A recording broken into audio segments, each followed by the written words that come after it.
أعوذ بالله من الشيطان الرجيم. بسم الله الرحمن الرحيم.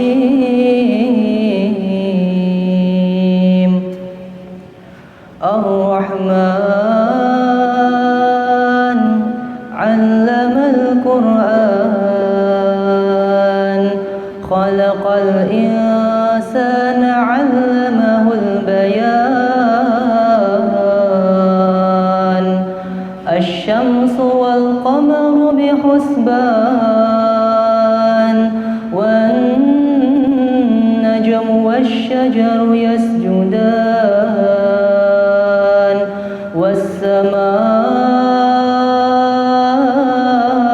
رفعها ووضع الميزان ألا تطغوا في الميزان وأقيموا الوزن بالقسط ولا تخسروا الميزان.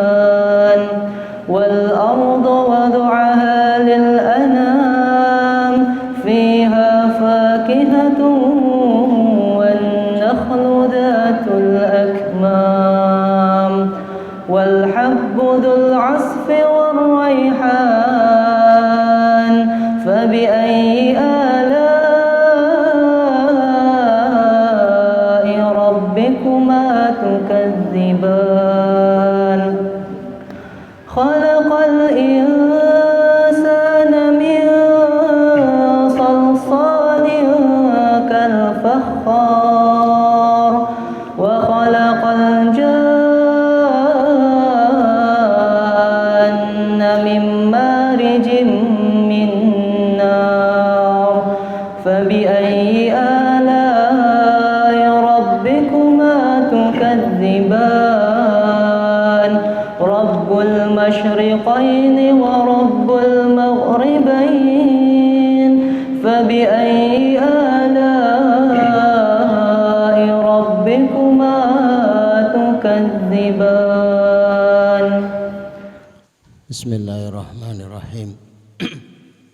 السلام عليكم ورحمة الله وبركاته.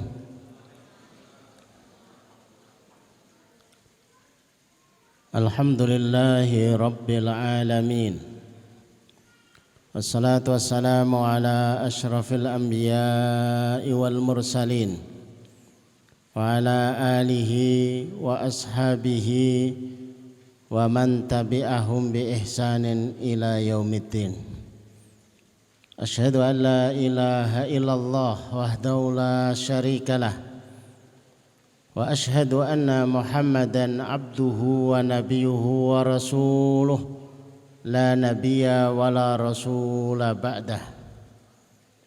Allahumma asrah sudurana wa tazawwas an sayyiatina wa hab lana fahmal anbiya'i wal mursalin wa hab lana fahmas salafus salih.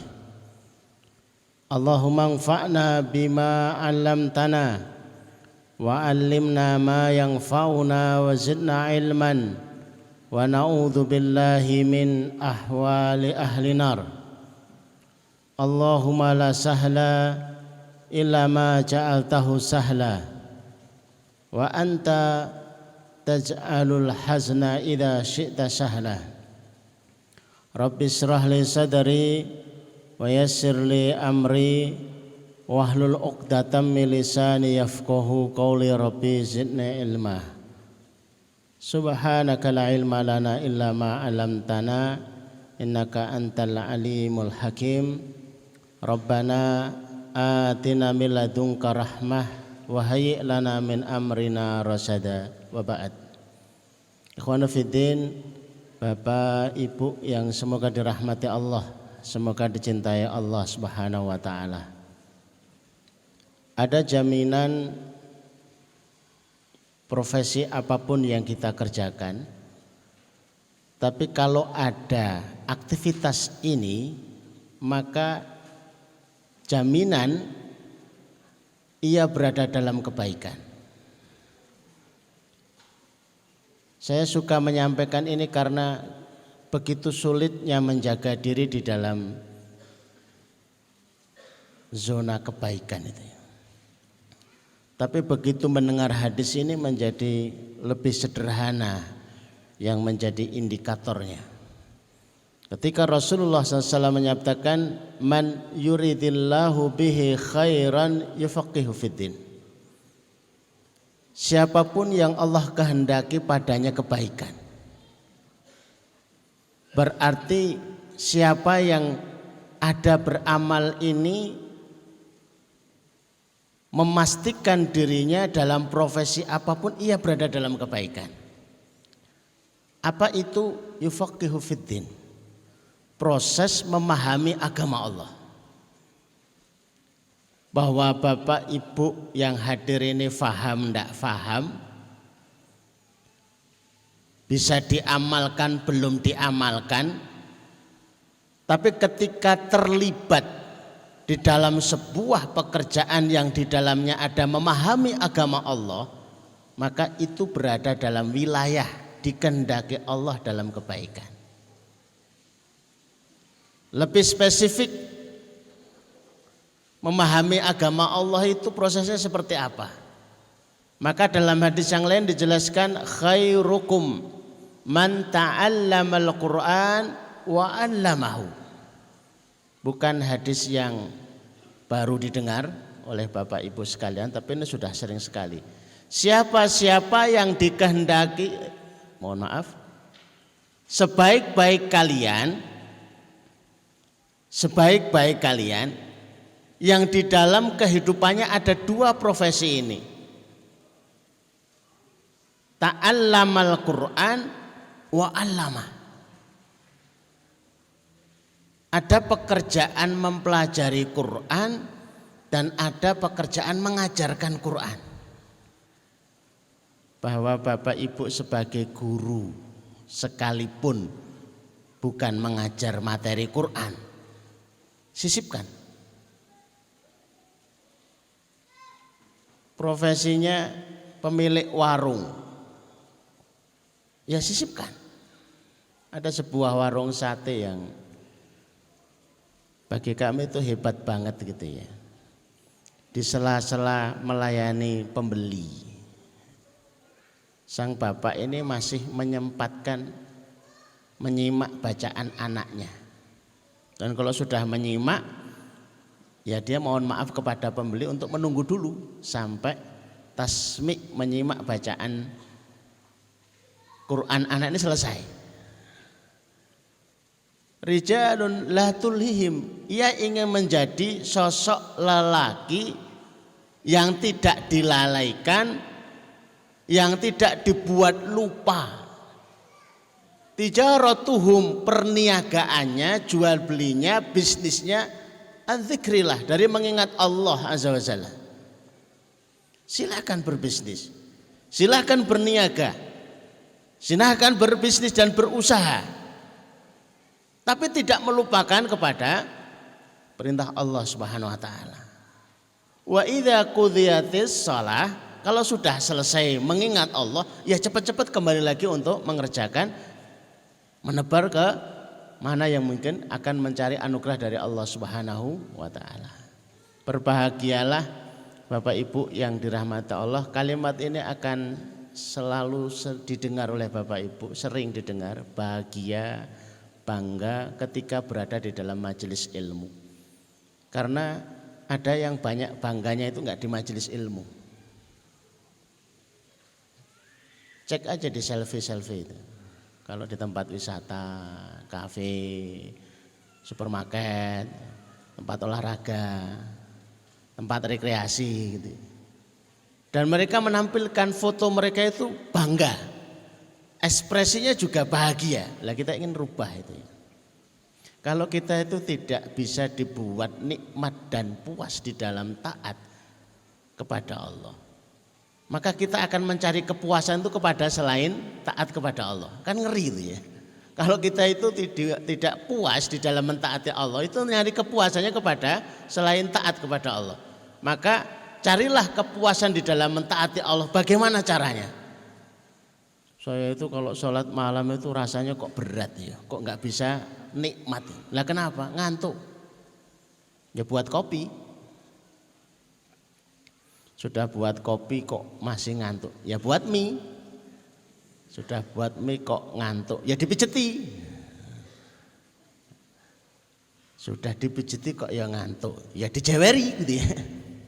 Bagaimana caranya nikmat bersama-sama gitu ya. Awal kami menerapkan qiyamul lail 2 jam. Itu semua berpikir horor. 2 jam sholat malam gimana caranya? Prakteknya cuma 30 menit. Kemana yang 1,5 jam? Break. Jadi kalau dapat 2 rakaat assalamualaikum, assalamualaikum, break itu pada senang semua. Wah, gitu ya. Ngapain? Ngopi. Makan snack, ngobrol. 30 menit mulai lagi gitu. Dapat 2 rakaat lagi, break lagi. Kok banyak breaknya? Ya baru kelasnya sekian, tapi tertulisnya itu qiyamul lail 2 jam.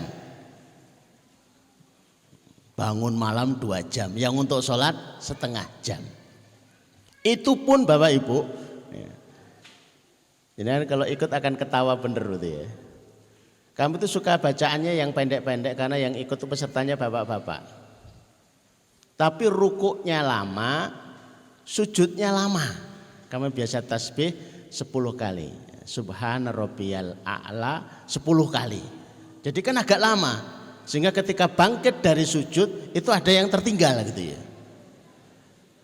Sudah selesai baru sudah selesai. Langsung berdiri gitu ya. Tapi itulah seninya dan inilah serunya. Bapak Ibu yang dirahmati Allah, sore ini kita akan mengkaji tema yang tertulis adalah menolong agar tertolong. Ingatan saya kepada hadis Rasulullah SAW yang diriwayatkan oleh Abu Hurairah. Setiap kita membaca para sahabat yang merawikan hadis dari Rasulullah, itu jarang sensitif dan peka. Sahabat ini membawa hadis muatannya apa? Saya amati hadis-hadis yang dibawa oleh Abu Hurairah radhiyallahu anhu itu selalu solusi kehidupan. Makanya saya suka membawakan hadis dari Abu Hurairah. Salah satunya beliaulah yang berjasa menanyakan kepada Rasulullah, "Ya Rasulullah, amalan apa yang paling banyak memasukkan seseorang ke dalam surga?" Coba kalau kita enggak mendapatkan informasi itu, alangkah lelahnya kita berjuang untuk bisa mudah-mudahan masuk surganya Allah. Tapi atas jasa Abu Hurairah kita mendapatkan informasi berharga itu. Beliau menjawab, taqwallah wa husnul khuluq. Bertakwa kepada Allah dan akhlak yang baik. Itu yang paling banyak memasukkan seseorang ke dalam surga.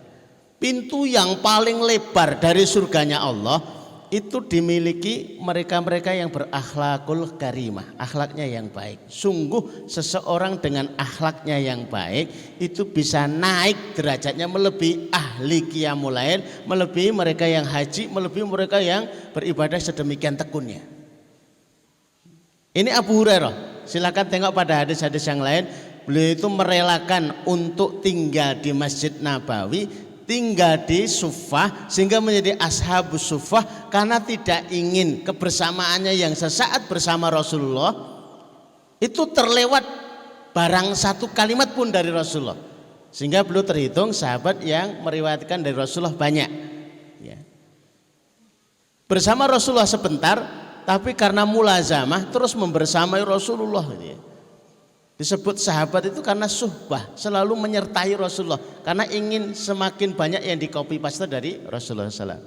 Bapak Ibu, kami akan jelaskan ada 5 amalan dalam hadis ini. Mohon perhatiannya ya, santri juga ya. Ada 5 amalan yang amalan ini membuat seseorang itu cepat di dalam menyelesaikan urusan-urusan kehidupannya. Cepat selesai dari masalah, cepat tercapai hajat-hajatnya. Ini kan yang kita senang kalau ngaji kan begitu ya. Mbak ya, nek ngaji itu pulang sudah dapat solusi gitu ya. Lebih cepat lagi berangkat punya masalah, pulang selesai masalah. Lebih cepat lagi baru mau berangkat selesai masalah. Ini kok makin instan gitu ya. Ada 5 amalan yang masing-masing itu ada bagiannya. Ketika Rasulullah SAW menyebutkan yang pertama, man-naffasa kurbatan min kurabi man nafasa an mu'minin. Saya tulis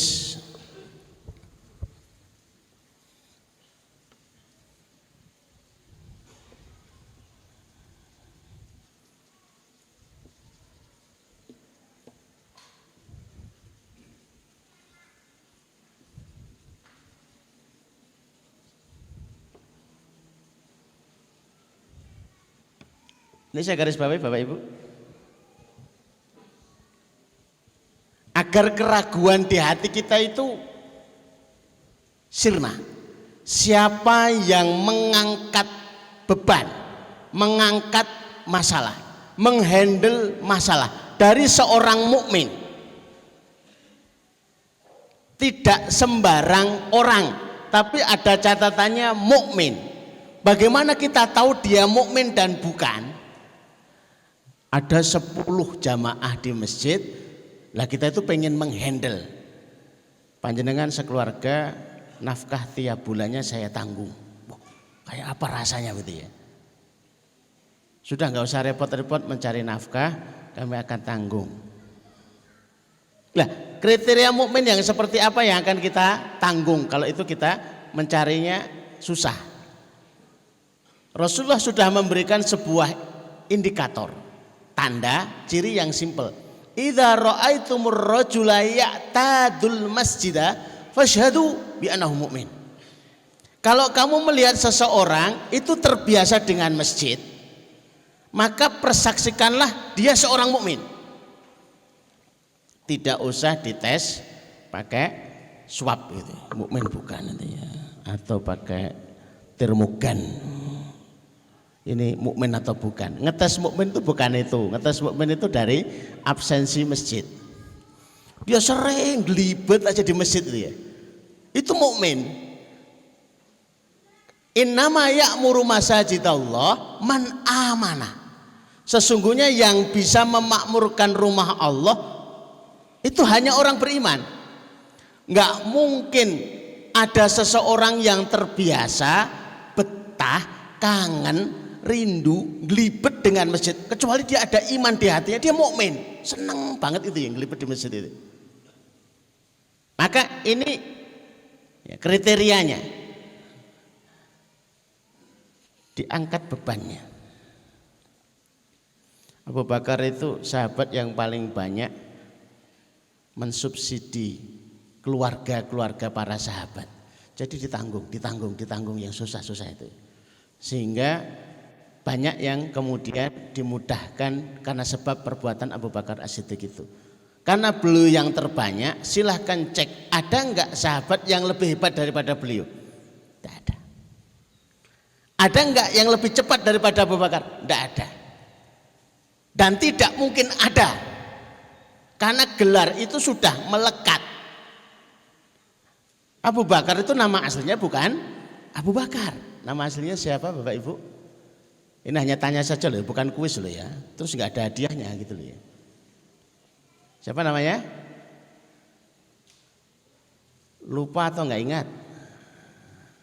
Kemarin belum tahu, sekarang lupa. Namanya Abu Bakar adalah Abdullah bin Abi Quhafah. Tapi sejak pagi-pagi ba'da subuh Rasulullah itu menghadap kepada jamaah. Tiba-tiba Rasulullah bertanya, siapa yang pagi ini sudah sedekah? Lah Umar bin Khattab kan protes, ya Rasulullah ba'da subuh itu keluar dari rumah kita langsung ke masjid. Orang miskin mana yang kami sedekahi? Tapi Abu Bakar itu angkat tangan, saya ya Rasulullah, saya keluar rumah lah ada pengemis. Nah, itu kan kebetulan. Kita itu terlalu banyak kebetulannya. Tapi enggak memanfaatkan dan tidak peka gitu, tidak sensitif gitu. Sementara Abu Bakar itu seorang yang sensitif di dalam amal soleh. Bukan hanya ketika melihat seorang miskin, tapi kapanpun. Sehingga ketika momentum itu dapat, Beliau selalu menggunakan itu. Aku ya Rasulullah. Pertanyaan kedua, siapa yang pagi ini sudah menjenguk saudaranya yang sakit? Lebih parah lagi kan? Ya Rasulullah, ini pada subuh dari rumah ke masjid, bagaimana kami membesuk orang yang sakit? Abu Bakar, saya ya Rasulullah, sembari saya ke masjid, saya dengar ada sahabat yang sakit, lah sembari membangunkan dan ngecek sudah sembuh atau belum. Coba bayangkan, bapak-bapak mau alasan, ngono aku ya iso tatat ngono. Tenono, iya ditenono. Nek mau titen-titenan gitu ya. Deket rumah sakit sekalipun, pegawai rumah sakit sekalipun itu belum tentu melakukan. Apalagi yang jauh. Kalau bukan seseorang yang hatinya lembut. Sesungguhnya Abu Bakar As-Siddiq itu disaksikan oleh Rasulullah, beliau itu mendahului di dalam amal soleh itu bukan karena amalnya itu sendiri, tapi karena hatinya yang bertakwa. Sehingga hatinya itu peka terhadap kebaikan-kebaikan, itu sinyalnya segera mengalarm. Sampai seseorang melakukan kurban, itu darahnya tumpah ke tanah, dagingnya dibagi. Yang tersisa dari kita itu apa? Takwa. Kepekaan apa yang kita ambil ibrahnya, pelajaran apa yang menjadi ilmu bagi kita dengan menyembelih kurban itu? Kalau kita nggak dapat, takwanya nggak dapat, akan banyak pelajaran dan istifadah yang diambil dari seorang menyembelih kurban itu, sehingga itu menjadi sebuah bekal untuk menghadapi 1 tahun kemudian. Ini yang pertama. Disebut yang pertama, pastilah yang paling cepat, yang paling utama, dan pastilah yang paling berat. Ada sih yang kalau anak-anak yang menghafal Quran itu ngasih 100.000, ada yang transfer 200.000, ada yang transfer. Ada enggak yang datang kemudian tanya, Ustadz, untuk menghafal Quran 1 anak sampai hafal itu butuh berapa juta? Enggak banyak yang berani. Kalau ada yang berani sudah tak siapkan jawabannya. Emang kita enggak ngitung, kita punya kalkulator. 20 juta. Itu hafal Zat? Ya dicek aja sendiri. Nek enggak hafal garansi. Bapak Ibu kelak akan ditanya oleh Allah dan pertanyaannya sama, apa amalmu terhadap Quran? Dan kalau pertanyaan ini pasti di dalamnya ada, kamu ngafal Quran berapa? Saya nggak sempat waktu itu ya Allah. Jadi waktu itu bapak kami nggak ngirim ke pondok tahfidz. Emang jawaban itu bisa jadi udzur? Nggak bisa. Tapi kalau kita itu sudah membiayai 1 anak penghafal Quran, itu ada alasan. Saya belum hafal ya Allah, Al-Fatihah, Kulhu, tapi saya punya pengganti yang akan menggantikan, punya jokinya saya. Sini nak, sini nak. Lu kudu hafal lo, hafal awas lo. Tak biayai dulu. Ini ya Allah. Maka saya sering bertanya, Bapak Ibu mau ngafal sendiri karena mesti ditanya atau pakai joki? Biar mereka aja yang joki. Saya juga belum selesai hafalannya, makanya saya cari joki yang banyak. Ben, pokoknya ada tekoni mereka yang jawab itu, gitu. Dia aja yang setoran itu ya. Lah semakin banyak, masya Allah ya. Kalau orang ditanya milih duren apa pohon duren, rata-rata milih duren sesaat itu. Duren sekali makan selesai. Pohon duren itu terus berbuah. Milih membiayai menghafal 30 juz atau membiayai menghafal juz 30, sama-sama 30-nya Pak. Juz 30 atau 30 juz, beda tipis. Tapi beda harga. Ini sekian tahun, luar biasa. Ternyata yang dibiayai hafal 30 juz, Masya Allah. Selesai dari menghafal jadi muhafid, membuat orang lain hafal, kemudian jadi imam, kemudian mengajar, kemudian buat pondok, kemudian mengkopi paste pondok-pondok yang banyak, kemudian mengisi seminar cara mudah menghafal Quran. Itu kayak apa kayak pahalanya itu? Ternyata yang membiayai itu baru lulus jilid 6 Iqra. Tapi kan keren.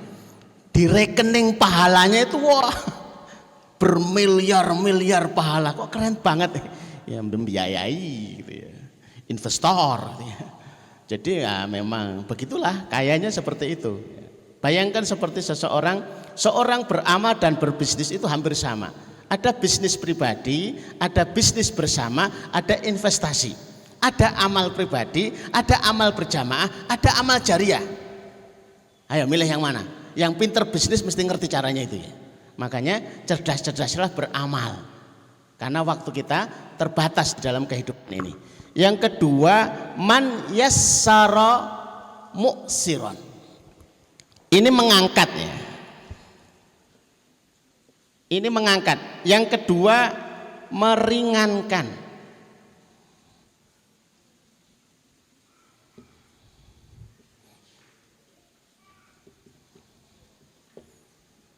Meringankan kesulitan. Siapa yang mengangkat masalah seorang mukmin, Allah akan angkat masalahnya di dunia dan di akhirat. Kalau masalahnya itu hutang 600 juta, hutang 1 miliar, hutang 2 miliar, selesai. Kemarin sudah kami contohkan kan. Ia pulang ke rumah, tanya sama ibundanya, "Ibu, apa yang saya harus lakukan dengan amalan itu Ibu ridho?" Nak, adikmu mau menikah, menggelisahkan karena belum punya cincin kawin. Belikan. Uang habis sama sekali. Bisnis bangkrut. Hanya sekedar beli cincin kecil aja nggak bisa. Akhirnya dia berhutang, masuk ke toko emas, disuruh milih mana saja. Tapi yang penting sesuai dengan budgetnya. Kan enak kalau seperti itu, milih mana saja, yang penting uangnya 50.000, kan asik kalau gitu ya. Ya sesuai dengan budget yang kira-kira dia mampu untuk membayar gitu. Begitu dibawa pulang, dipasangkan di jari di hadapan ibunya, nangis ibunya itu. Bapak Ibu, kalau hari ini masih punya ibu dan panjenengan punya masalah, cari ibunya, tanyakan, "Bu, saya melakukan apa yang kira-kira ibu itu ridho?" Kalau mintanya yang ringan itu asik. Aku ridho nek mbok pijeti. Wah, aku seneng nek itu ya. Ibu ki ridho nek haji. Aduh, blai iki larang ya. Ibu ridho nek digaweke omah raketang cilik-cilik tipe 21. Wah, ini agak ringan. Tapi ibu ridho nek dibuatkan pesantren. Allahu Akbar. Gede kuwi. Dan ketika kita melakukan, ibu kita itu menangis menitikkan air mata keridhoan, cepet-cepetlah berdoa dan mintalah dia berdoa. Ibu itu sudah sering ridho, nggak bisa. Sekarang harus doakan kami. Itu dahsyatnya luar biasa. Sama ketika cincin itu dipasangkan di jari, ibunya meneteskan air mata ridho, langsung tangannya diangkat. Inilah alasan kenapa doa anak itu kadang-kadang itu mental, doa ibu juga mental. Sebabnya apa? Anaknya didoakan, begitu banyak doanya tapi tidak diridhoi. Mudah-mudahan begini, mudah-mudahan begini, mudah-mudahan begini. Tapi sebenarnya aku gak seneng karo anakku. Terus piye gitu loh? Didoakan tapi tidak diridhoi. Para ibu ridhoi anaknya, sekalipun itu belum sesuai dengan keinginan. Setelah itu doakan sesuai dengan keinginan. Ridhoi anaknya, setelah ridho doakan sesuai dengan keinginan. Karena ridho Allah fi ridhol walidain. Ridho Allah itu menunggu ridhonya kedua orang tuanya. Begitu sudah dipasang di cincinnya langsung Allahumma dzib hammahu, Allahumma dzib hammahu, Allahumma dzib hammahu. Ya Allah, angkat masalahnya. Ya Allah, angkat masalahnya. Ya Allah, usir masalahnya. Baru saja berhenti berdoa, tangan ibundanya itu belum turun dari tengadah, itu sudah HP berdering. Temannya yang lama dulu pernah barang-barang bisnis tanah, lupa belum ngasih fee. Ternyata fee-nya berapa? 10 miliar. Udah satu kalau doa ibu itu ya. Ini yang pertama. Pas kebetulan ngangkat masalahnya belikan cincin. Agak berat kalau suruh membelikan toko cincin lah, lebih berat lagi. Perusahaan cincin, wah lebih berat lagi. Tapi yang lebih berat lagi, ibu itu ridho kalau kamu itu bawa orang yang mau dipasangi cincin. Lah kuwi repot tuh, gak cocok-cocok gitu ya. Yang kedua, meringankan kesulitan. Jadikan Bapak Ibu konsep. Jadi kalau kita nggak bisa mengangkat kesulitannya, ringankan. Agar kita itu senang dengan tamu-tamu yang datang itu ya. Bukan dari jauh kita pakai teropong kayak mesti ngutang. Bentuk gelagate wajah dan lambaian tangannya itu bentuk-bentuk orang yang sedang butuh uang. Terus kita menyelinap pergi gitu ya. Jangan, sudah temui. Berusaha untuk gentleman menemui. Mohon maaf Pak, ini mesti diawali mohon maaf gitu ya. Mesti nyilih duit. Bisa enggak golek singgolan? Maksudnya singgolan apa? Mesti kan? Iya. Butuh berapa sih? Gagah ya. Emang butuhnya berapa? Enggak banyak, cuma 50 juta. Oke. Masuk ke dalamnya, seneng dia. Tapi mengeluarkan 100.000. Saya hanya bisa meringankan. Allahu Akbar. Tapi saya butuhnya 50 juta. Iya saya tahu, tapi saya punyanya 100.000. Tapi saya butuhnya 150 juta. Saya punyanya 100.000. Ya tapi yo enggak cukup. Lah mau enggak? Lumayan bisa beli bensin. Terus kemudian muter-muter lagi, begitu kan? Sudah, kalau ini enggak siap, tak tambahi 100.000 plus doa. Mbok ditambahi meneh 100.000 plus doa plus sholat 2 rakaat. Mbok ditambahi meneh 100.000 plus doa plus sholat 2 rakaat plus saya akan membaca sholawat 100 kali kemudian mendoakan khusus kamu. Keren itu ya. Itu mahal itu harganya. Ketika istri itu mau melahirkan, dokter sudah mengatakan, Ustadz jam 11 enggak lahir normal, sesat. Kira-kira para bapak kalau dikasih kode sama dokter yang terbayang apa? Operasinya atau prosesnya atau mengkhawatirkan selamat kedua-duanya atau gimana? Nek saya kok bayari ya? Sepakat kan Pak? Mesti bayar akeh ya. Maka saya langsung telepon teman-teman, saya minta tolong bisa apa itu Ustaz? Sholat 2 rakaat. Doakan istri kami melahirkan normal. Saat ini juga semuanya sholat 2 rakaat karena pagi hari, kemudian mendoakan dan sebelum jam 11 lahir normal. Allahu Akbar. Itu pertolongan itu ya. Sholat 2 rakaat dan mendoakan itu sudah meringankan kesulitan. Jadi kalau kita nggak bisa menolong dalam bentuk uang, ringankan bisa jadi tidak sejumlah yang dibutuhkan, bisa menunjukkan coba ke sana. Saya mau cerita tapi agak panjang ya. Ceritanya ini di Kuwait, dimuat di majalah Mujtama. Ceritanya keren banget begitu ya. Punya uang itu cuma 2 dirham. 1 dirham maaf. Punya uang cuma 1 dirham. Ini profesinya tukang tenun. Istrinya meminta suaminya, beda dengan kita ya. Kalau di sini itu yang biasa belanja ke pasar itu para istri. Kalau di Arab itu para suami. 1 dirham tolong membeli kebutuhan keluarga hari itu. Ia berjalan menuju pasar, belum sampai di pasar ketemu 2 orang yang sedang padu. Ditanya masalahnya apa? Rebutan uang 1 dirham. Masya Allah. Kok ya pasmen itu ya? Kasih enggak, kasih enggak. Kalau ngitung benik, kasih enggak, maka awali dengan enggak dulu. Enggak dikasih, kesimpulannya ya enggak dikasih. Kalau dari enggak dulu gitu ya. Kalau dikasih habis uang, pulang dimarahi istri, peluangnya padu. Tapi dapat ridho Allah. Kalau nggak dikasih, dapat ridho istri, maka dikasihkan. Dikasihkan. Ya sudah pulang. Ya betul, padu. Akhirnya apa yang dilakukan? Menjual alat tenun. Sudah habis, uang nggak ada. Dibawa ke pasar dari pagi, siang, sore, hampir jelang malam, nggak ada yang laku, nggak ada yang beli.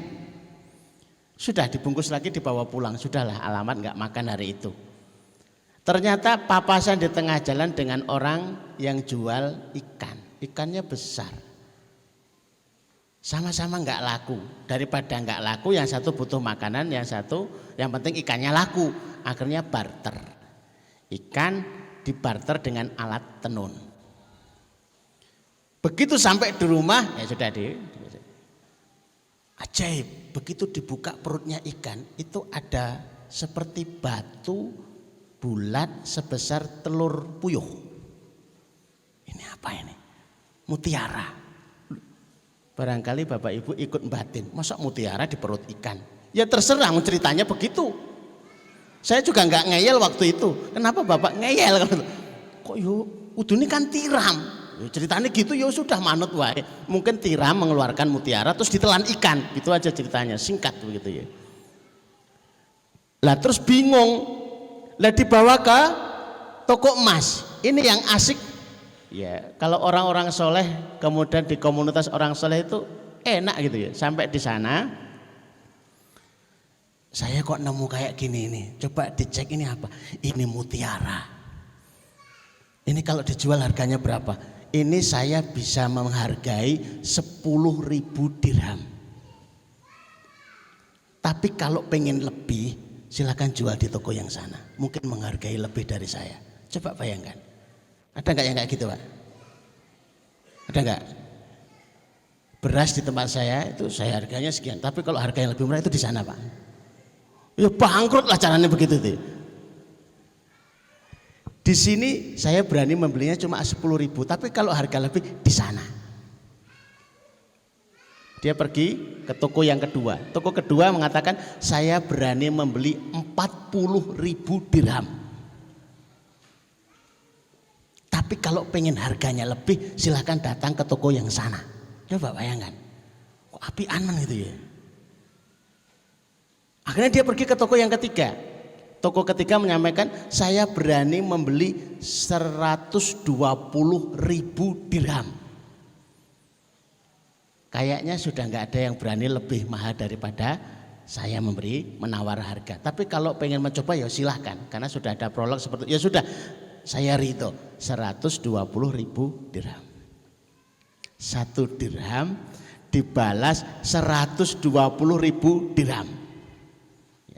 Itu kejadian hanya dicerita majalah Mujtama. Jangan nanti pulang kemudian nyoba tak ngedol pacul apa ngadol apa. Menawa nemu ning jero greh gitu ya. Ada greh nelen emas apa greh kleleken apa.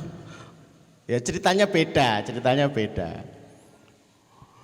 Dirham itu dimasukkan ke dalam kantong jadi 12 kantong. Dipikul. Dibawa masuk ke dalam rumah, duduk, minum air, belum sempat kemana-mana sudah diketuk pintu. Assalamualaikum. Waalaikumsalam.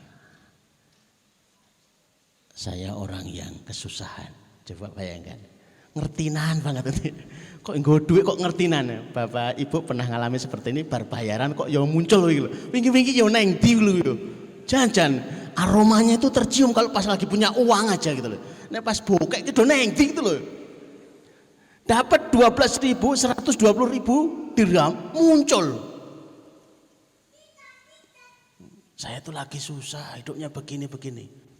Sini tak ceritai, dikasih cerita begini-begini, ini jadi 12 kantong. Kamu ambil sesukamu. Saya dapatkannya juga jangan cuma-cuma dan mudah. Awalnya modalnya cuma 1 dirham. Kadang-kadang kita tuh sok lupa tuh. Lupa tuh ambilnya siapa? Modalnya 100.000, kemudian dibalas berjuta-juta. Itu ngerasa uang kita gitu loh. Ini yang kemudian tidak berulang lagi tuh ya model kayak gini nih gitu. Ambil. Dia lapang, yang datang pengemis itu tadi itu tegonan. Coba bayangkan. Kan klop banget itu ya. Pemilik rumah yang lapang, pengemis yang tegonan. Cocok. Itu langsung bawa 6 kantong. Anak kita kan, Masya Allah dasar. Ketika ati ngerogoh rempelo ya. Ya kira-kira lah ya sak kantong lho kira-kira. 6 kantong langsung dibawa pergi. Ya sudah memang modalnya 1 dirham, jadi 120.000 dirham, ya diambil separuhnya, ya sudah. Masih ada sisanya, alhamdulillah. Saya sering cerita sama bapak-bapak yang kebetulan ingin hijrah, terlepas dari riba, jual aset. Nah, kemudian nggak laku-laku. Saya doakan beberapa kali nggak laku-laku. Terus saya tanya, jenengan sebenarnya kenapa toh kok nggak laku-laku? Ini loh Ustaz, hutangnya itu 600 juta, lah toko saya itu mau tak jual 1 M. Lah kenapa? Ya nanti untuk bayar hutang 600 juta, lah sisanya itu untuk yang lain-lain gitu ya. Oh gitu toh ceritanya nggak laku-lakunya. Lah napa Ustaz? Jenengan itu diampuni dosane wae bejo karo mbati gitu loh. Iya ya. Diampuni dosanya riba aja gue bejo, saya pengen bati gitu loh. Gue nutup utangnya karena riba, lah sisanya buat buka usaha lagi, kemudian untuk anak iso ya umroh sisan, nah iso ya karo rekreasi sekeluarga. Iki apa tuh gitu? Kita tuh pengen bertaubat beneran apa enggak gitu ya? Akhirnya bener, ditawar tuh 600 kurang. Gitu. Terus gimana? Kasihkan. Kok enteng mantan? Ya bukan punya saya. Akhirnya dikasihkan. Engko piye tak sisane? Mobilmu dijual. Begitu mobil dijual, dia selesai hutangnya, adiknya beli mobil yang baru. Ngerti nggak Bapak Ibu? Adiknya beli mobil tapi belum bisa nyopir. Kan asik gitu loh ya. Mungkin nggak orang beli mobil tapi belum bisa nyopir. Banget banyak gitu ya. Begitu dibawa ke rumah, Mas, aku gak iso nyopir. Sing iso iki ya jenengan, tapi saya beli mobil baru. Jenengan yang megang aja ya kuncinya. Loh, lah kayak dikasih mobil baru lah ini. Allahu Akbar, rahasia itu sudah luar biasa itu. Begitu pengemis ini pergi bawa 6 kantong, tiba-tiba datang lagi orang. Siapa Anda? Saya malaikat. Yang datang tadi pengemis itu juga malaikat. Lah ngapain? Survei. Coba kalau jawabnya survei kan tenang gitu loh. Malaikat itu kalau ngaku bikin kita tenang. Survei itu tenang gitu ya. Maksudnya harusnya dibalas 2 kali lipat. Tapi survei dulu, dikasihkan separuh, disurvei apakah syukur apa enggak. Ya saya paling takut kalau disurvei gitu ya. Syukur apa ora gitu ya. Sehingga kalau pengemis itu saya lihat kakinya dulu, napak pora ya gitu ya. Gue cocok tim survei gitu ya. Bapak Ibu saya ingatkan ya, kalau panjenengan misalkan ngangkat tangan, ya Allah kasih kami Avanza, kasih kami rumah, hutang kami lunas, itu mesti ada tim surveinya nanti. Entah itu manusia yang digerakkan oleh Allah, entah itu malaikat yang menyamar jadi manusia. Kalau bingung, cluenya ada di dalam Quran. Tidaklah malaikat itu menyamar jadi manusia kecuali dalam sosok laki-laki. Kalau ada ibu-ibu tua wanita ngakunya saya malaikat, mesti ngapusi. Nah kamu tahu dari mana? Malaikat itu laki-laki yo gitu loh ya. Al-Qur'annya ada, ayatnya ada, mesti sosoknya laki-laki. Lah saya wis ganti peraturan orang ndak ada. Malaikat itu laki-laki. Ibu-ibu pun protes, ayatnya ngono ya. Ya sudah gitu. Jadi meringankan kesulitan. Masih ada yang ketiga, waman sataro aiban. Waman satara aiba muslimin. Ya, begitu ya. Menutup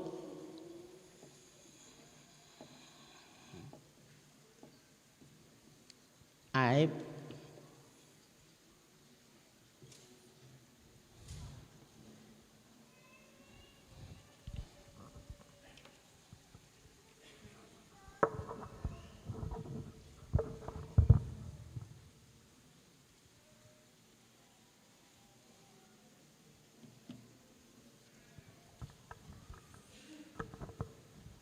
giliran mengangkat masalah mukmin, giliran menutup aib muslim.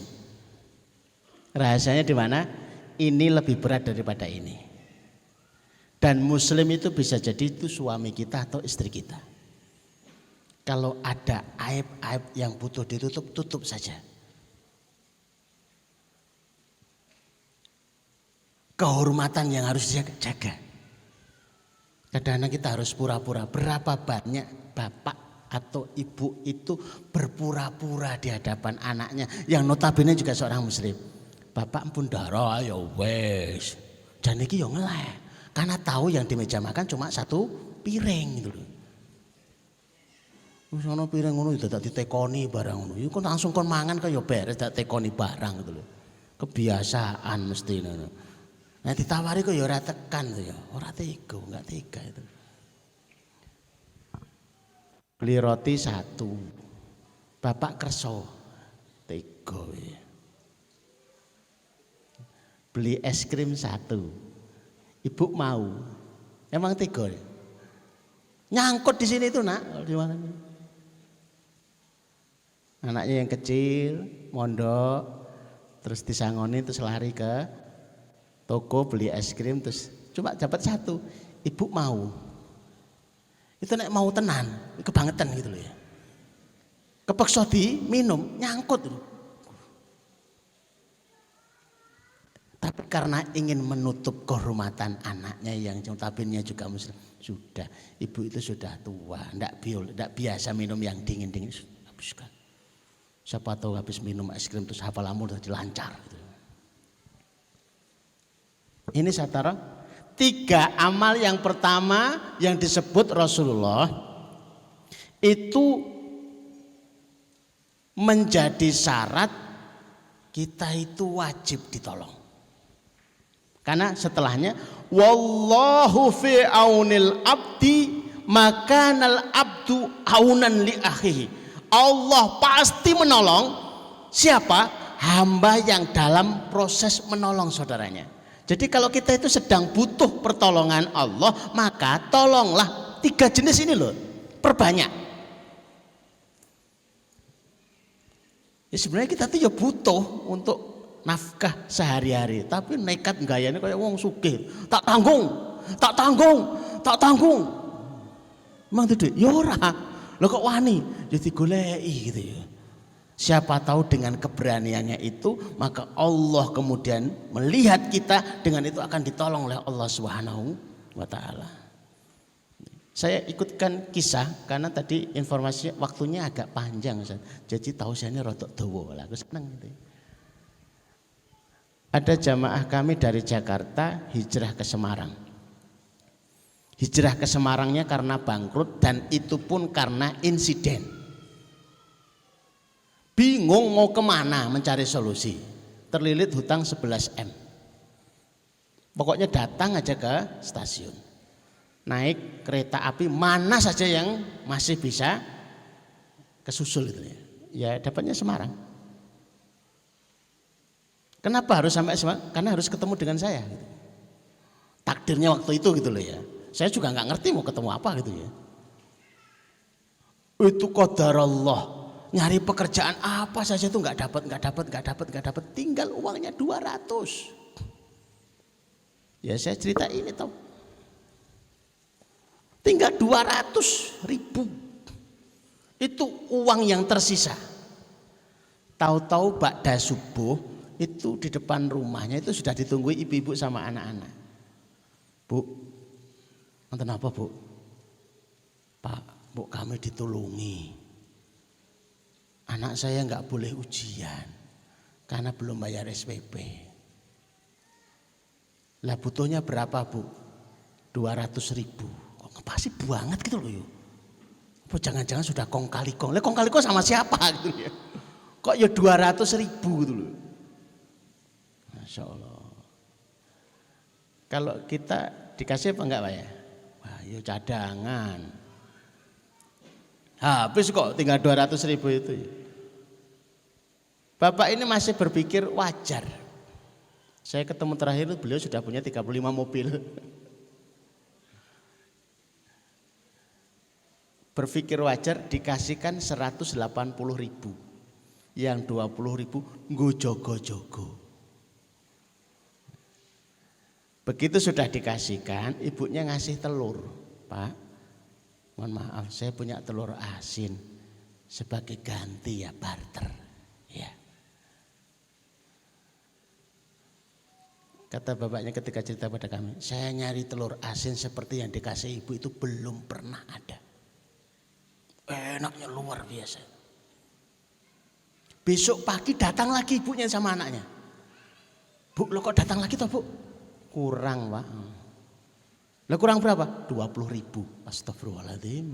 Memang itu 20.000 ya tinggal satu-satunya yaitu. Akhirnya ya sudah dikasihkan wis karepmu ya Allah. Yang merintahkan sedekah ya engkau. Kalau enggak tertolong ya aku protes. Dikasihkan. Baru dilepas 200.000 semuanya. Itu sudah tos-tosan habis-habisan. Dia baru dapat telepon. Mas katanya pindah. Ya. Di mana? Di Semarang. Katanya punya usaha. Belum sih masih bingung enggak punya modal. Ya sudah. Tak pinjami modal. Dipinjami modal, dipinjami macam-macam ya. Intinya kemudian ia bangkit memulai usahanya. Begitu sudah jaya, waktu ketemu ibu itu dia nggak lupa untuk minta alamatnya. Ibu alamatnya mana? Khawatir nanti kalau nipu atau gimana ya. Ya wajar lah kadang-kadang curiga. Begitu sudah susah dicari lagi ibu tadi. Ditanya alamat ini ke RT-nya, ke RW-nya dan ternyata ini tidak ada alamatnya. Ini alamat palsu. Ya sampai sekarang nggak ketemu karena rencananya mau diumrohkan. Apakah itu malaikat?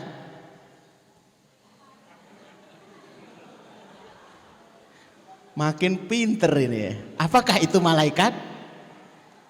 Kalau misalkan kakinya nggak napak di tanah, apakah itu malaikat? Ora mungkin. Karena kalau putri nggak mungkin malaikat. Enek jin mungkin gitu ya. Apakah Anda jin? Ya. Namamu siapa? Malaikat. Ternyata jin bernama malaikat itu. Bapak Ibu sudah selesai yang 3. Ada berapa? 5. Saya buka. Mohon maaf saya agak lama berdiri di sini karena tempat saya dikuasai. Terus gimana terus? Begitu saya berdiri terus dia duduk di sini kan. Ini alamat saya nggak boleh duduk lagi kan. Jadi ya mohon maaf itu. Kok ngadeg terus pernah kesel terus? Bukan masalah kesel pondak ini sudah dikuasai ini. Nggak usah diusir, tenang aja gitu ya. Jangan-jangan itu malai. Oh kucing. Yang keempat, amalan yang dahsyat itu. Waman salaka tariqan yaltamisu fihi ilman sahalallahu lahu bihi tariqan ilal jannah. Amalan yang mempercepat pertolongan Allah kepada kita itu adalah karena kita melakukan perjalanan ilmu. Salaka tariqan yaltamisu fihi ilman. Itu di situ di hadisnya enggak diceritakan sampai lokasi pun enggak lo ya. Mana Pak? Talabul ilmi. Kok teko bengi. Lah menggok sik ning kafe. Wah, apa golek ilmu kok ngono? Lah dalile kon melakukan perjalanan. Ora kudu tekan. Kok saya pinter ya? Pokoknya melaku. Majelismu siap. Majelismu siap. Ya siap. Nyatet ora? Ora. Kalau udah Ustadz Rahansi mesti suruh nyatet ini. Wis dicatat, kemudian bukunya dipinjam anaknya, disobek, seret. Dibuat pesawat. Temangsang digendeng. Ini sing marahi enggak pinter-pinter model kayak begini ini. Maka anak itu disifati dalam hadis Rasulullah, al-waladu mabhalatun. Anak itu menjadi sebab bodoh orang tuanya. Juga bikin orang tuanya itu bahil. Juga bikin orang tuanya, potensinya anak itu loh, sudah diceritakan. Potensi membuat orang tuanya bodoh, potensi membuat orang tuanya bahil, potensi membuat orang tuanya pengecut. Bener apa enggak Bapak Ibu? Bener aja lah, mau hadis kok.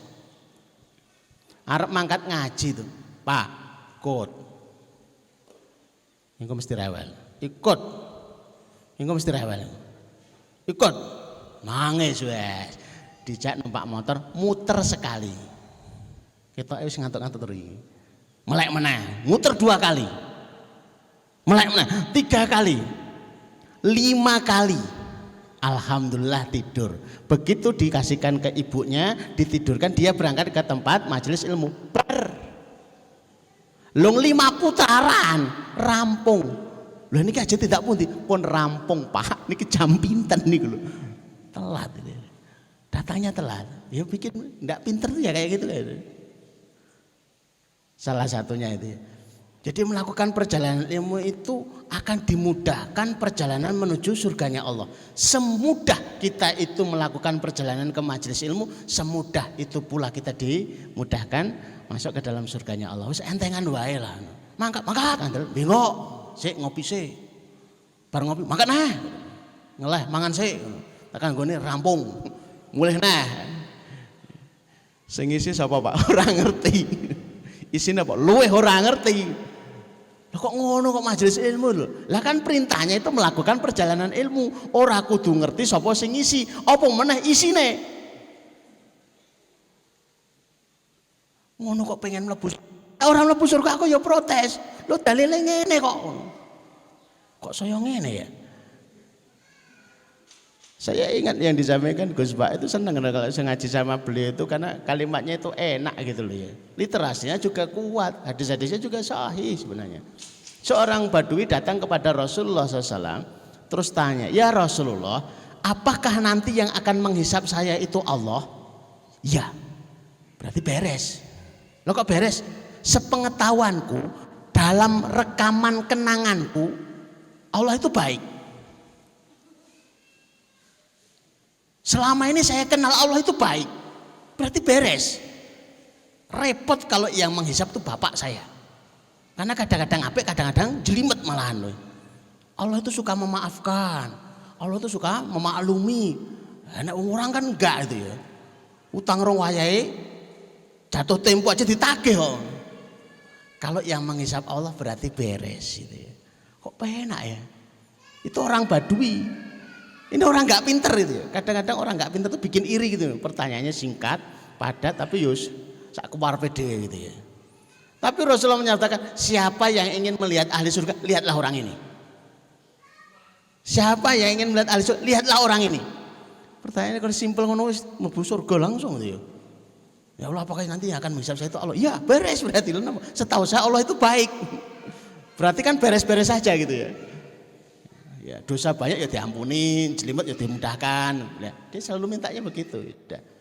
Jadi melakukan majelis ilmu itu kepentingan paling pokoknya adalah agar mudah masuk surganya Allah. Mudeng ora urus. Oleh separuh ora urus pokoknya mangkat. Tapi jauh ungaran mangkat. Macet baru. Oh, oleh catatannya dapat gitu ya. Dari Magelang mangkat. Mangkat, pokoknya seneng saiki. Saiki seneng mangkat Pak. Wis ngerti dalile. Nah, yang keempat ini, yang kelima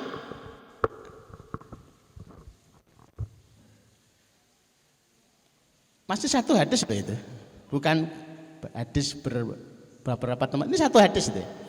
Wa majtama'a qaumun fi baitin min buyutillah yatluna kitab Allah.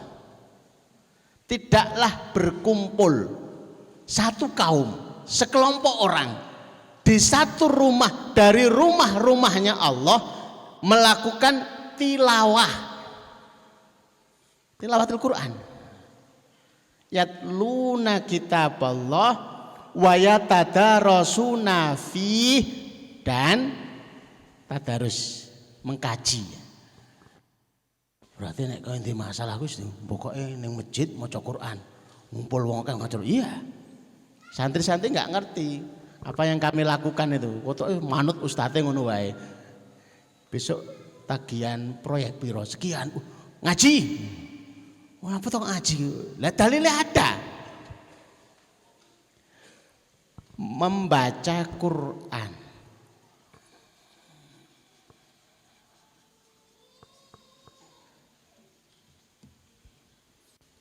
Khusus yang nomor 5, itu dapatnya 4. Kalau orang berkumpul membaca Quran, yatluna kitab Allah wa yatadarasunahu, itu dapatnya 4. 4-4-nya hebat. Nomor 1, nazalat alaihimus sakinah, Allah turunkan sakinah. Bukan orang namanya sakinah. Ada yang menyebut sakinah itu makhluknya Allah yang diturunkan di hati orang-orang beriman, dengan itu tenang. Oh iya ya, kok tenang rasanya itu. Baca Quran itu dapatnya pertama adalah sakinah. Yang kedua, wa ghasyiyat humur rahmah, dapatnya rahmah. Masya Allah, rahmat itu melebihi yang lainnya. Rasulullah itu masuk surga bukan karena amalnya, apalagi kita, tapi semuanya masuk surga itu karena rahmatnya Allah. Ashabul Kahfi itu tidur 309 tahun itu karena rahmatnya Allah.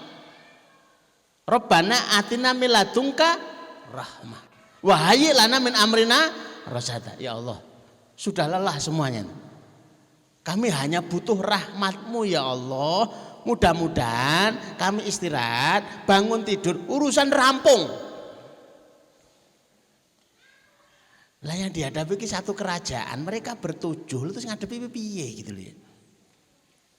Agar selesai, ada kalanya cara Allah menyelesaikan itu bukan kemudian selesai beneran, dihabiskan durasi usianya dulu, diganti generasi. Lah begitu biar dia itu tetap nanti bisa menyaksikan, ya dititipkan 309 tahun. Jadi ada 7 orang yang hidup selama 309 tahun nyaris tanpa kesalahan. Kok iso tak turu? Tidur itu tidak dihisap yang terjadi waktu tidur. Tidur nyolong. Jalan terus jukui pelem. Dihisap enggak? Ya enggak salah. Tidur jek merem terus njotosi. Dis. Salah enggak? Enggak kena pasal. Tidur tanpa sadar. Tapi kalau pura-pura tidur lah itu kena pasal gitu. Yang ketiga apa? Hafat humul malaika. Yang ketiga malaikat lagi.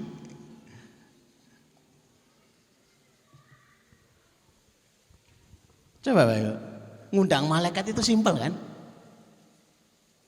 Lebih mudah daripada ngundang Pak Bupati kan? Asal berkumpul orang yatluna kitab, malaikat datang. Rasa nganggo undangan, rasa share-sharean. Malaikat datang lah apalagi kita gitu loh. Share. Ora teko lho, malaikate teko. Dan datangnya itu bukan satu, hafat itu memenuhi. Kalau Allah kuasakan kita bisa melihat malaikat itu penuh di dalam menaungi kita semua. Ngapain malaikat itu ikut hadir di majelis ilmu yang dibacakan ayat-ayat Allah? Memintakan ampun. Jadi selama datang sampai di sini, itu senilai panjenengan itu beristighfar. Maka aneh saja kalau ngelihat orang datang di majelis ilmu malah milih muter tasbih daripada dengarkan Tahu? Astagfirullahaladzim, astagfirullahaladzim, astagfirullahaladzim. Emang istighfarmu lebih keren daripada istighfarnya malaikat? Yora, lah mending dirungokke ilmu. Aku nek ngrungok ilmu ki ngantuk, mending ngantuk. Tapi tetap dapat istighfarnya malaikat. Aku tak nanya majelis ilmu terus. Ya wes. Ya sudah, enggak apa-apa. Biar kita akan. Yang keempat, wa dzakarallahu fiman indah. Yang keempat, dibanggakan.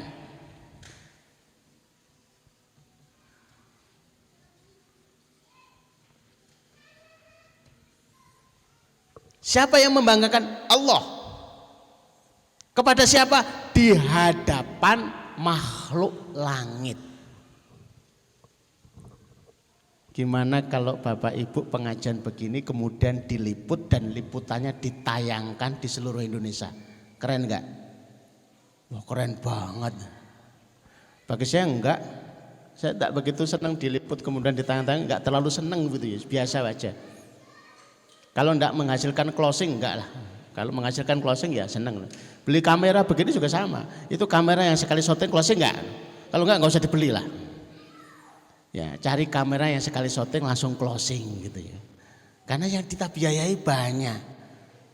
Agar manfaatnya juga banyak gitu ya. Asal duduk majelis membaca Quran itu sudah dibanggakan makhluk langit, para malaikat itu.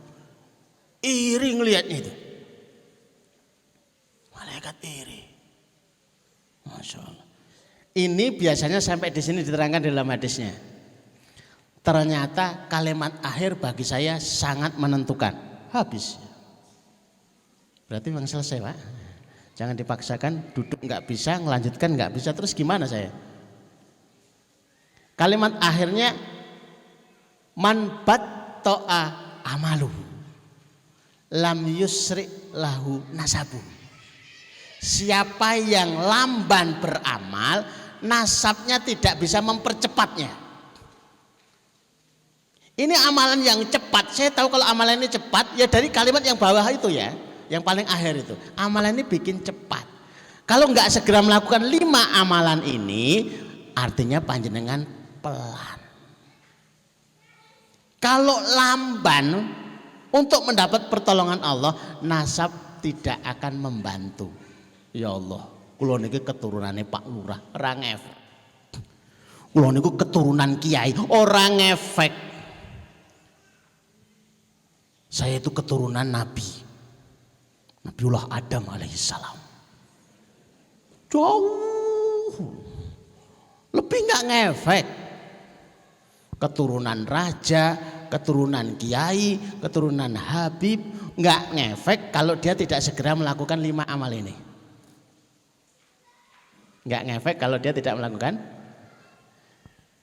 Bapak Ibu yang dirahmati Allah, kira-kira antara Abu Bakar As-Siddiq radhiyallahu anhu dengan sahabat Ali bin Abi Thalib radhiyallahu anhu itu lebih hebat mana?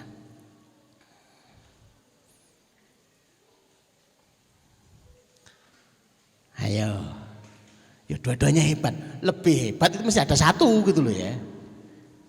Sekiranya seluruh keimanan manusia ditimbang dalam satu timbangan, keimanan Abu Bakar dalam satu timbangan lebih berat keimanan Abu Bakar As-Siddiq. Apakah nasab dari Abu Bakar itu nyambung dengan Rasulullah? Tidak. Tapi beliau pisan ya, pisan apa ya? Mertua ya. Apakah sahabat Ali nyambung dengan Rasulullah? Iya, sepupu. Ali itu anaknya Abu Thalib. Abu Thalib itu ada adiknya, ayahnya Rasulullah.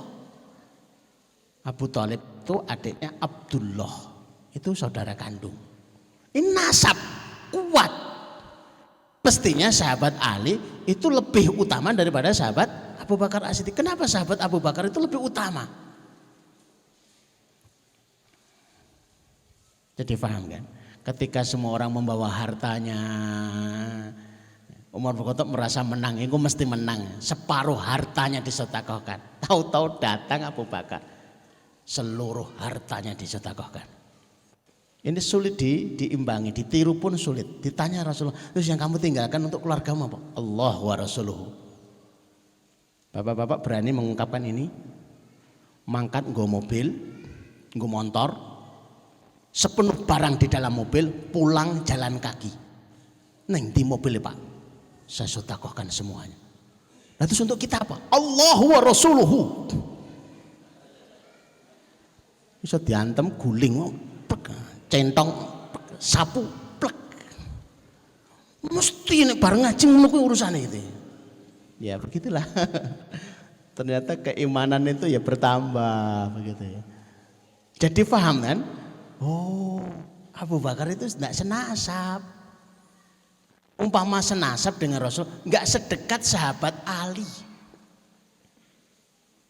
Tapi posisinya itu bisa melampaui gitu loh. Karena apa? 5 amalan ini. Kalau bicara menghandle masalah orang-orang mukmin, Abu Bakar itu jagonya. Meringankan beban, Abu Bakar itu jagonya. Menutup aib, Abu Bakar itu jagonya. Beliau itu selalu menyertai Rasulullah sampai di ayat disebut tsaniyasnain, orang kedua setelah Rasulullah, selalu ngikuti terus itu. Masalah dengan Quran, siapa yang nggak kenal Abu Bakar As-Siddiq? Beliaulah yang paling berjasa terhadap Quran ini, menghimpun para penghafal Quran untuk kemudian ditulis. Zaman Abu Bakar, zaman Umar Khattab disempurnakan, disalin jadi beberapa. Terus zaman Utsman bin Affan disalin lebih banyak lagi, kemudian disebar. Masya Allah. Bapak Ibu yang dirahmati Allah, nggak terasa sudah sore. Ini waktu mustajab mendekati maghrib. Sehebat apapun tausiah dan isinya, tetap kita akan akhiri begitu ya. Kita tutup dengan bersama-sama berdoa kepada Allah, mudah-mudahan masalah-masalah kita diselesaikan oleh Allah Subhanahu wa taala, hajat-hajat kita dikabulkan oleh Allah Subhanahu wa taala, kita dirahmati Allah Subhanahu wa taala, hutang-hutang kita dilunaskan oleh Allah Subhanahu wa taala, sakit-sakit kita dan keluarga kita disembuhkan oleh Allah Subhanahu wa taala. Bismillahirrahmanirrahim. Allahumma shalli ala Muhammad wa ala ali Muhammad kama shallaita ala Ibrahim wa ala ali Ibrahim innaka Hamidum Majid. Allahumma barik ala Muhammad wa ala ali Muhammad kama barakta ala Ibrahim wa ala Ibrahim fil alamin innaka Hamidum Majid. Alhamdulillahirabbil alamin. La ilaha illa anta subhanaka inni kuntu minadh dhalimin. La ilaha illa anta subhanaka inni kuntu minadh dhalimin. La ilaha illa anta subhanaka inni kuntu minadh dhalimin. Allahumma ya Rahman ya Rahim ya Hayyu ya Qayyum ya dzal jalali wal ikram. Allahumma ya Rahman ya Rahim ya Hayyu ya Qayyum ya dzal jalali wal ikram. Allahumma ya Rahman ya Rahim ya Hayyu ya Qayyum ya dzal jalali wal ikram. Allahumma ighfir lana dhunubana ya Rahman ya Rahim. Allahumma ighfir lana dhunubana ya Rahman ya Rahim. Waghfir dhunuba walidaina ya Arhamar Rahimin. Ya Allah, ampunilah dosa-dosa kami ya Allah. Ampunilah dosa-dosa kedua orang kami ya Allah, kedua orang kami ya Rabbal alamin. Allahumma dzib hammana, Allahumma dzib hammana, Allahumma dzib hammana ya Rahman ya Rahim. Ya Allah, angkatlah kesulitan-kesulitan kami. Ya Allah, angkatlah masalah-masalah kami. Ya Allah, angkatlah kegalauan dan kegelisahan kami birahmatika ya arhamar rahimin. Allahumma inna nas'aluka amalan barran wa rizqan daran wa aishan wa qaran. Ya Allah, anugerahkan kepada kami amalan yang baik, rezeki yang mengalir, kehidupan yang tenang, kehidupan yang tentram birahmatika ya arhamar rahimin. Allahumma inna nas'aluka min khairin ma sa'ala minhu nabiyuka Muhammad sallallahu alaihi wasallam wa na'udzubika min syarri ma sta'adha minhu nabiyuka Muhammad sallallahu alaihi wasallam. Antal musta'an, alaikal balak, wala haula wala quwwata illa billah. Ya Allah, sesungguhnya kami memohon kepadamu ya Allah kebaikan yang pernah diminta oleh Nabi kami sallallahu alaihi wasallam. Ya Allah, sesungguhnya kami meminta perlindungan yang pernah diminta perlindungan itu oleh Nabi kami sallallahu alaihi wasallam. Engkaulah tempat kami meminta, engkaulah yang maha menolong. La haula wala quwwata illa billah. Rabbana atina min ladunka rahmah wa hayyi lana min amrina rasyada. Rabbana hab lana min azwajina wa dzurriyyatina qurrata a'yun waj'al muttaqina imama. Ya Allah, jadikan kami, pasangan-pasangan kami, anak-anak dan keturunan kami yang menyejukkan pandangan kami dalam ketaatan kepadamu ya Allah, dan jadikan kami teladan bagi orang-orang yang bertakwa. Rabbana atina fid dunya hasanah wa fil akhirati hasanah wa qina adzabannar wa qina adzabannar wa qina adzabannar. Wa sallallahu ala Muhammadin wa ala alihi wa sahbihi wa sallim. Subhana rabbika rabbil izzati amma yasifun wa salamun alal mursalin walhamdulillahi rabbil alamin. Masih ada sisa waktu Bapak Ibu, kalau mau meneruskan doanya sendiri monggo silahkan. Aku qouli hadza nastaghfirullahaladzim nafa'allahu bima ta'ala fi hadzal masa warzuqna fahman wa amalan bima nata'alam wa hanakallahumma rabbana wa bihamdika asyhadu an la ilaha illa anta astaghfiruka wa atubu ilaik. Assalamualaikum warahmatullahi wabarakatuh.